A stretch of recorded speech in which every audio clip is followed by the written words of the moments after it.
ये असम के शिवसागर जिले की तस्वीर है। एक आदमी गले तक पानी में डूबा हुआ, लेकिन अपनी जान की परवाह किए बिना अपने मवेशी को बचाने की कोशिश कर रहा है, क्योंकि शायद यही उसकी जिंदगी का आधार है। लेकिन तेज बहाव के सामने उसकी सारी कोशिशें बेबस होती दिख रही हैं। नमस्कार, मैं हूं हृदय जोशी और आप देख रहे हैं इको एंड एनर्जी टॉक।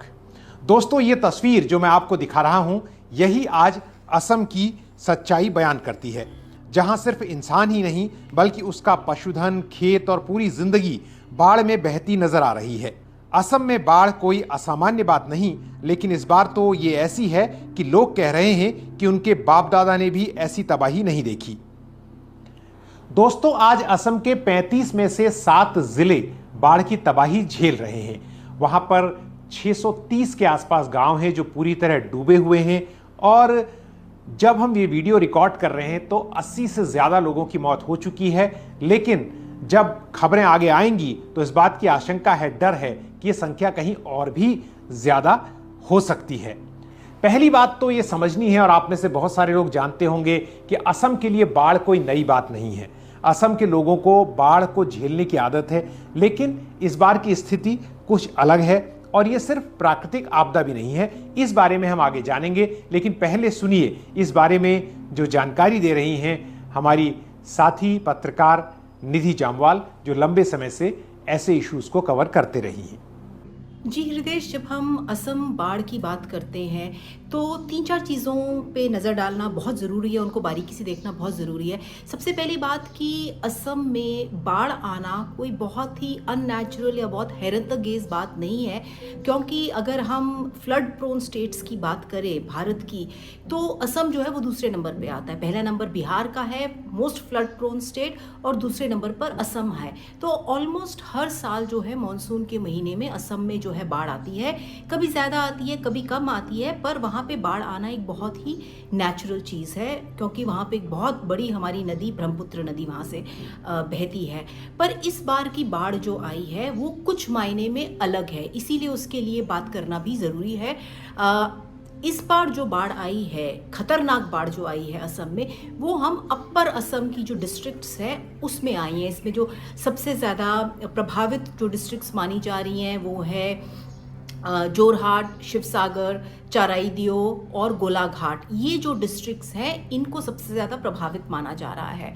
तो अब इसमें बहुत ज़रूरी है ये चीज़ भी मान पाना, क्योंकि ये डिस्ट्रिक्ट्स जो है इस तरह की बाढ़ यहाँ पे नहीं आती है। इन डिस्ट्रिक्ट्स में जो खतरनाक बाढ़ ज़्यादातर आती है वो जो है इसके निचले इलाकों में आती है असम के, और ये जो डिस्ट्रिक्ट्स हैं ये थोड़े ऊपरी इलाके में है। तो इसका अर्थ ये भी है कि यहाँ के लोगों ने इस तरह की भयानक बाढ़ कभी देखी नहीं है। जो हम कहते हैं कि लोगों का लिव्ड एक्सपीरियंस होता है, तो उनको जानकारी रहती है कि बाढ़ आए। जैसे अगर नॉर्थ बिहार की आप बात करें तो वहाँ पे लोगों को कहीं ना कहीं ये जानकारी है, क्योंकि वो सदियों से उस तरह की बाढ़ को देखते हुए आ रहे हैं। उनके अपने मैकेनिज्म्स होते हैं, बाढ़ जब आए उस तरह किस तरह से अपने आप को बचाया जाए, पशुओं को कैसे बचाया जाए, और अपनी बाकी जो घर का सामान है, और सबसे पहले अपनी जान को कैसे बचाया जाए। तो इस तरह की जानकारी इन डिस्ट्रिक्ट्स के लोगों के पास में नहीं है, क्योंकि इस तरह की खतरनाक बाढ़ वहाँ आती नहीं है। और मैं कुछ पुराने डॉक्यूमेंट्स चेक कर रही थी, पढ़ रही थी, तो वहाँ से ये भी निकल कर आ रहा है कि आखिरी दफ़ा इतनी खतरनाक अगर बाढ़ उस इलाके में आई है तो वो शायद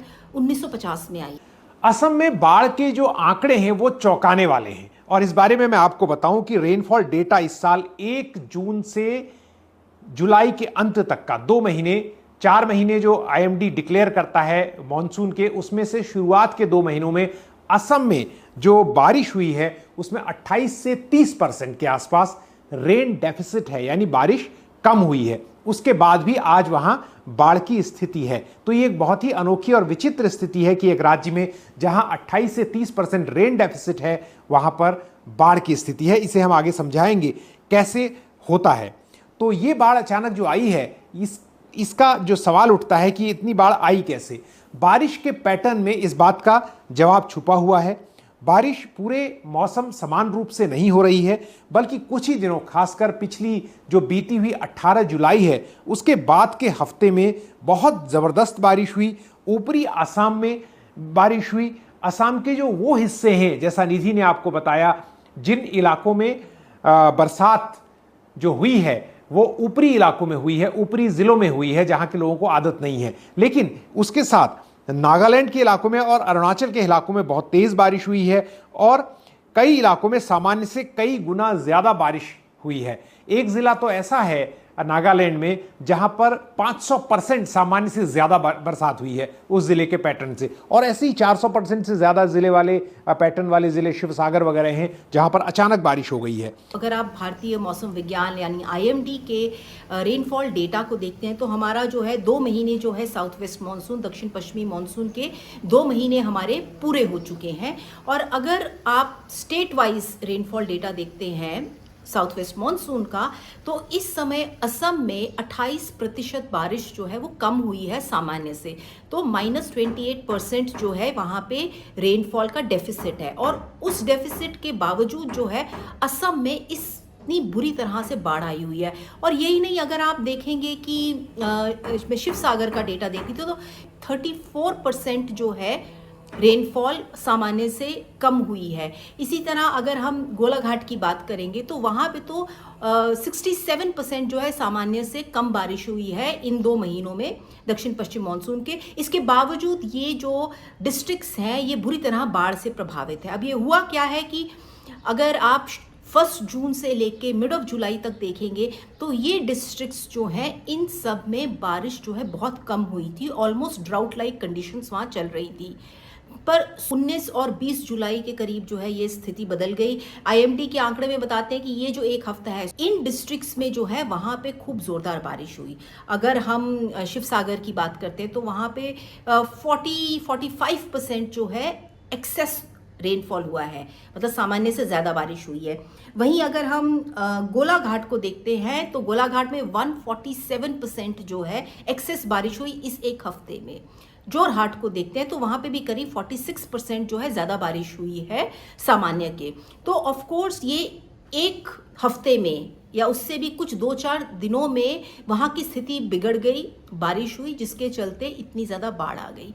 बट इसके साथ में ये सिर्फ असम की बारिश की बात नहीं है, बहुत ज़रूरी है कि हम उसके नेबरिंग एरियाज़ की भी बारिश की बात करें, क्योंकि असम की जो टोपोग्राफी है, जो ज्योग्राफी है, वो जो है आपके एक तरफ नागा हिल्स हैं और एक तरफ आपके गारो हिल्स हैं, तो उनके कारण भी जो है बाढ़ आने की संभावना जो है वो असम में बढ़ जाती है।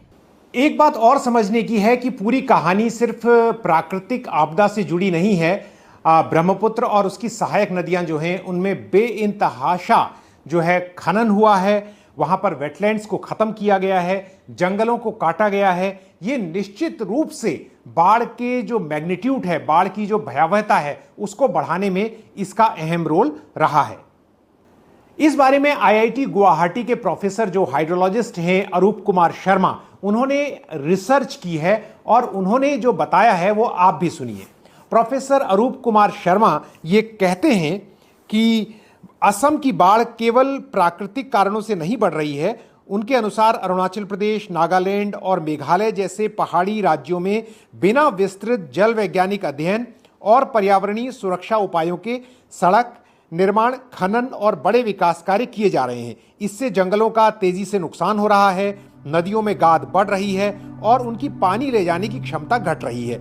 नतीजा ये होता है कि जब पहाड़ों में अत्यधिक बारिश होती है तो उसका असर नीचे असम में कहीं अधिक विनाशकारी बाढ़ के रूप में दिखाई देता है।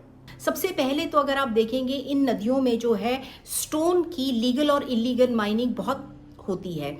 अब उससे क्या होता है कि जब आपने नदियों से स्टोन्स ही पूरे निकाल दिए, अब स्टोन्स क्या काम करते हैं, स्टोन्स ये भी काम करते हैं कि नदी का जो फ्लो है उसको थोड़ा कम करते हैं। जब आपने इन नदियों से पत्थर को पूरी तरह से निकाल दिया, इसका मतलब ये है कि जब पानी आएगा, बहुत तेज़ बारिश होगी या नदी जब उफान में होगी तो ये बहुत ही तेज़ी से जो है नीचे की तरफ बहेगी, और वही इस बार हुआ है। इसके अलावा जो है इन नदियों में जो है, क्योंकि वहाँ पे इंफ्रास्ट्रक्चर डेवलपमेंट हो रहा है जो कि ऑफ कोर्स बहुत ज़रूरी है, हमें सड़कें चाहिए उस एरिया में, शायद हमें सुरंगें भी चाहिए ताकि लोग एक जगह से दूसरी जगह पर जा सके।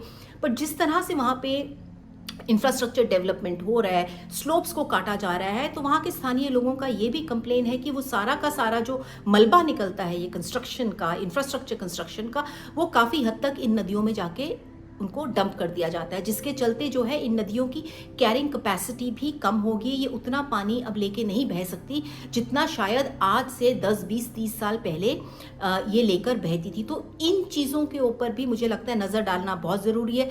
इन नदियों का जो इंक्रोचमेंट है उसकी बात करना भी बहुत ज़रूरी है, और ये इसलिए भी ज़रूरी है क्योंकि आने वाले समय में हमें क्लाइमेट साइंस बता रही है कि आने वाले समय में इस तरह की जो एक्सट्रीम रेनफॉल है वो बढ़ेगा, और अगर वो बढ़ेगा तो नदियां ही हैं जो हमें उसमें बचा सकती हैं। अब वो हमारे ऊपर है कि हम उस नदी को एनक्रोच करें, उसको बुरी तरह से उसका ट्रीटमेंट करें, ताकि जब बारिश आए तो वो नदी हमारे को किसी तरह से मदद ना कर सके। रादर वही नदी जो है वो हमारे लिए एक बहुत बड़ी आपदा लेकर आ जाती है। अब विशेषज्ञ लगातार इस बात की चेतावनी दे रहे हैं कि भविष्य में ऐसी एक्सट्रीम वेदर इवेंट्स बढ़ेंगी, कम समय में ज्यादा बारिश होगी, स्मॉल पॉकेट्स में होगी। तो भारत को सिर्फ राहत और मुआवजे तक सीमित नहीं रहना है। भारत जलवायु परिवर्तन से प्रभावित होने वाले सबसे जो उन राज्यों, उन देशों में है जिनमें सबसे ज्यादा क्लाइमेट चेंज का इंपैक्ट होने वाला है। तो उसे अपनी एडेप्टेशन पॉलिसीज जो हैं उन पर ध्यान देना होगा और लोगों को बचाने के लिए अर्ली वार्निंग सिस्टम को स्ट्रॉन्ग करना होगा। दोस्तों, इस वीडियो में इतना ही। अगर आपको ये वीडियो लगा कि उपयोगी है तो लोगों तक पहुंचाने के लिए आप इसे लाइक कीजिए ताकि इसका एल्गोरिदम बढ़े, इसे शेयर कीजिए और इस पर कमेंट करके आप हमें अपने विचार जरूर बताइए। इको एंड एनर्जी टॉक को आप सब्सक्राइब कीजिए और हो सके तो आप इसे ज्वाइन भी कीजिए। सिर्फ 59 रुपए में आप इको लवर बन सकते हैं, जिसमें आपको मेंबरशिप बैच मिलता है, आपको प्रायोरिटी रिप्लाई मिलता है और आपको जो मेंबर्स ओनली वीडियो हैं सभी का एक्सेस मिलता है। हम जल्द ही एक नए वीडियो के साथ फिर आपके साथ होंगे। तब तक के लिए नमस्कार, जय हिंद।